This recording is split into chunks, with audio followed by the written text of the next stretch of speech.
Welcome to Startup Confidential, what industry insiders will never tell you that you need to know if you're building a consumer brand. With your host, best-selling author of Ramping Your Brand, Dr. James Richardson. Let's do this. Welcome to episode 123, How to Filter Advice. One of the most important weekly tasks for founders new to CPG is networking.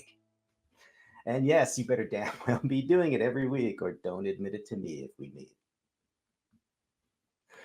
Look, if you don't build a broad professional network over time across stakeholder sets, your ability to source key advice and expertise quickly when a random opportunity strikes and you need that advice is going to remain pretty low. If you don't have that network, you're going to be faced with chasing advice that is available as opposed to the advice that you want. The problem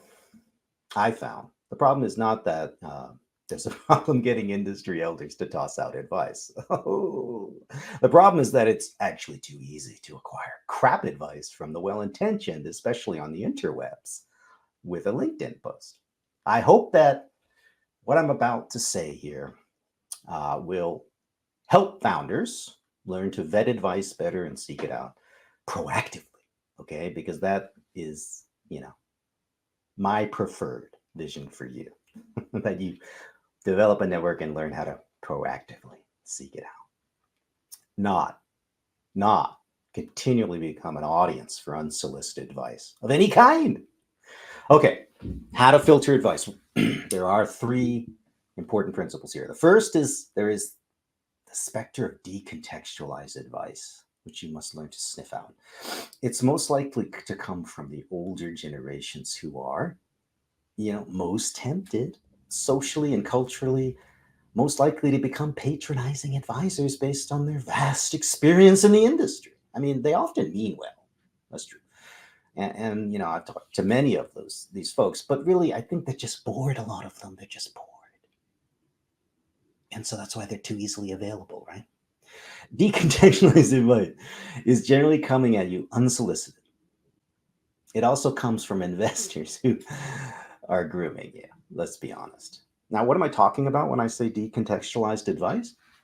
I'm talking about advice that's given without exploring A, your financial goals, B, your business model, or C, the specific competitive context of your offering in its category, which I'll be honest, they probably don't know. All praise category analysis. All right, I couldn't resist. Look, it takes effort to offer good business advice. I do this for a living. I don't care if you pay for it or not.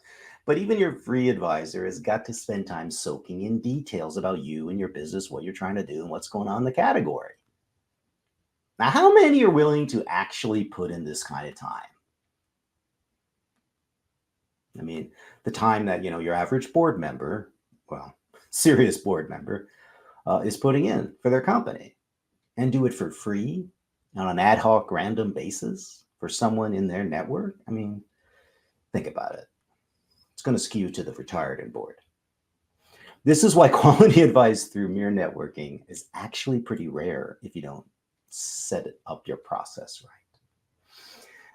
Decontextualized advice is shallow, hastily informed, and plucked out of the past experience of the giver, detached from its original context, and then sloppily thrown your way as some kind of a gift.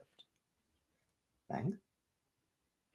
Decontextualized advice derives from a classic ego fallacy in human logic. Now, I don't have the Aristotle quote, but I'm sure he beat me to this concept. My superficial read of your thing reminds me of a business I ran 22,000 years ago, or some such anecdote that I know more than you about, yada, yada, yada, yada, bloviate. Poor extrapolation, weak interpretation, and low content equals shitty advice. And it might be coming from an otherwise smart, well-intentioned person, but it's as likely as a coin toss to be correct. Do you even have a coin, Gen Z? You probably don't. You're so digital.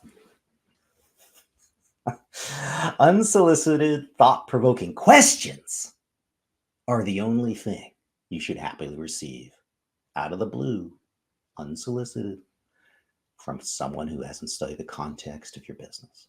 That, ladies and gentlemen, is actually the sign of a well-intentioned advisor. They don't understand the context, so they have many questions before they can help.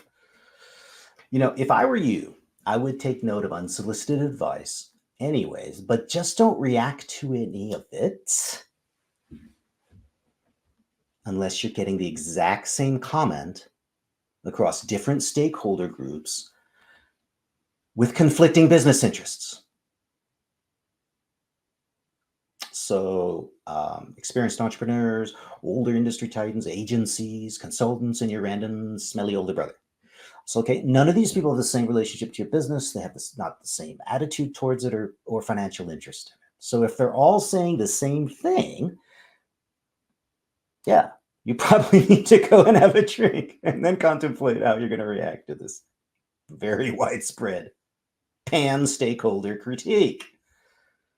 Those kinds of patterns are generally revealing of something that, it's probably real about the social reception of your product and your thingamajiggy-wiggy. Okay? So you might want to deal with that. But that's not very common. All right, this leads me to the second principle of filtering advice, the empirical basis for claiming for someone, some bloviator, claiming to know something. Who's so fancy? Remember, the less of a name you are in the industry, the more you will attract free advice and negative comments. And that won't work. It's part of being at the bottom of the social hierarchy in general. The higher up you are, the more bullshit praise you will receive. As if you can do no wrong. It's Sociology 101, folks. This is why most unsolicited decontextualized advice has to be ignored in the long term. People are simply indicating your status as they bloviate. However, within the ocean of critiques, there will be some pearls. But how do you find them? Well, that's what the second filter is for. You got to filter for some details on who is giving the critique. Let's assume here that this is a critique you actually invited. You asked for it as a proactive learner. You'll save yourself a lot of time and heartache by only soliciting critiques from stakeholders who've had access to hundreds of case studies related to the business issue their critique focuses on. Oh, how dare you suggest that I solicit feedback from knowledgeable people? This case study experience should lend these folks to pretty decent pattern acquisition, right? Absent of a statistical data set. So that's valuable. Certainly that hard-won pattern recognition is vastly better than just, chatting up a couple of drunk entrepreneurs over drinks who've run one or two companies.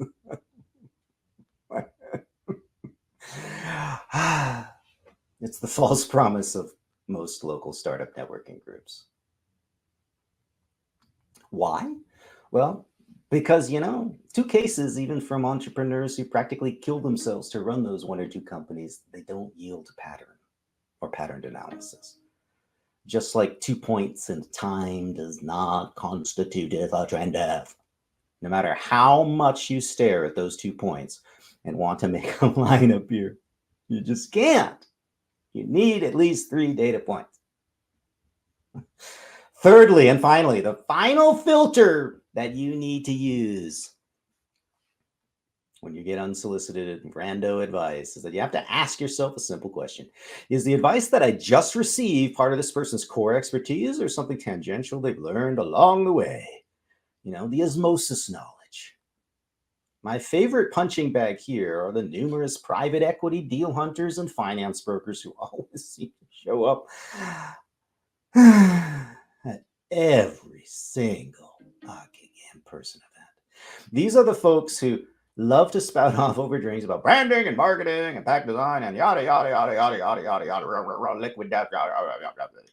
But they have no formal training in anything they're talking about, and they have no pattern analysis based on any data either. They literally have no fucking idea what they're talking about. And yet the mouth keeps flapping. Most of them are just another bloviating guy with a cocktail. I bloviate, therefore I am. I honestly don't know how they find time to swallow. They talk so much. You know, I guess if you're rich, your opinion just must matter and automatically be insightful. I've rarely met anybody in private equity who stays in their finance lane, to be honest. It's a problem. But more seriously, how do you know if someone is talking outside their core expertise? I mean, it's obvious with the VC guy talking about branding. That's kind of fucking obvious. Unless these person you're talking to is just really honest about their, what they don't know. Well, hey, they say phrases like, I don't know. Gee, I don't know. And they say it a lot. So just make sure that any advice you act on passes the 3 tests above. It comes to you after a deep, contextualized understanding of your business. That takes time. If they don't invest the time, don't listen to them. Financial goals and competitive situation. And was based on the advisor's pattern knowledge on a specific topic, not just some anecdotes. And lastly, was tied to their actual core expertise. And make sure they use humble phrases like, I don't know. That's all I got, folks. Be safe out there. Thanks for listening. Remember, Dr. Richardson has loads of resources for founders at premiumgrowthsolutions.com. And when you're on his site, don't forget to take his founders quiz and see if you're ready to ride the skate ramp of exponential growth.